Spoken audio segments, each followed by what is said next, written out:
The year was 1415, and an African empire was about to change the world. In that single moment on the coast of West Africa, the Mali Empire stood at the crossroads of destiny. But do you truly understand the depth of African history?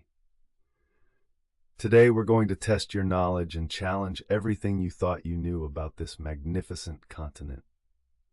Imagine standing in Timbuktu during the height of its golden age. Between 1400 and 1600, this city wasn't just a settlement, it was the intellectual heart of Africa. The University of Sankore educated thousands of students, and its libraries contained hundreds of thousands of manuscripts. These weren't simple texts. They were sophisticated works on mathematics, astronomy, medicine, and philosophy. Yet how many of us learned about this in school? The truth is, African universities were thriving when much of Europe was still emerging from the medieval period. Let's test your first piece of knowledge. Can you name the explorer who crossed the Sahara and opened trade routes that would reshape African commerce? Mansa Musa. In 1324, this ruler of Mali undertook a pilgrimage to Mecca that became legendary. His caravan stretched across the desert for miles. 60,000 people, including 12,000 slaves carrying 4 pounds of gold each.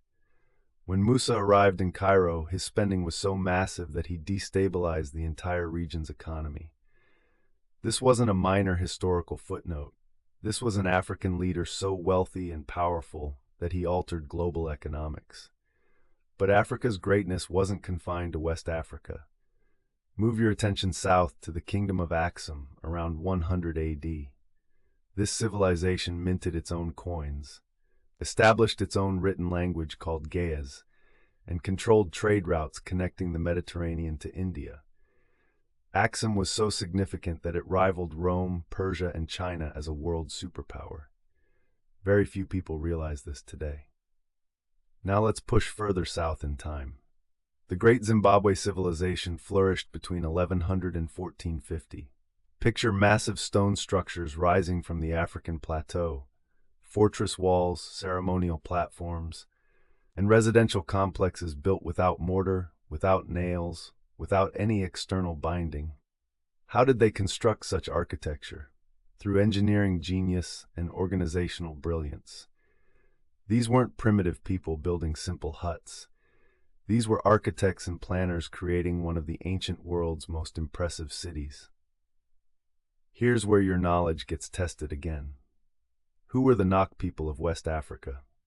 Between 1500 BC and 500 AD, they developed sophisticated ironworking technology.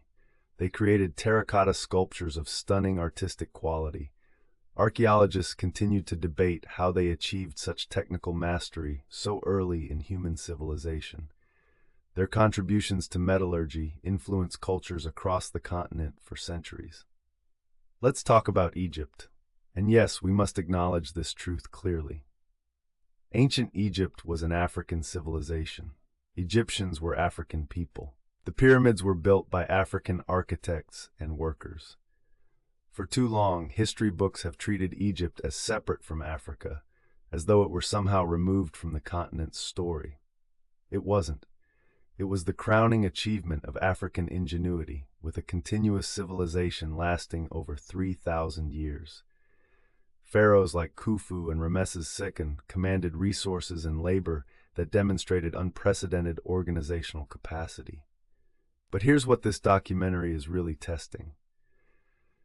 It's testing whether you're ready to see Africa not as a continent that was discovered or civilized by outsiders, but as a place that independently developed complex societies, sophisticated technologies, and world-class institutions. It's testing whether you understand that African history doesn't begin with colonization. It doesn't begin with slavery.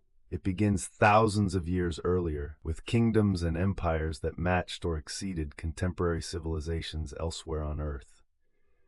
When you think of African H,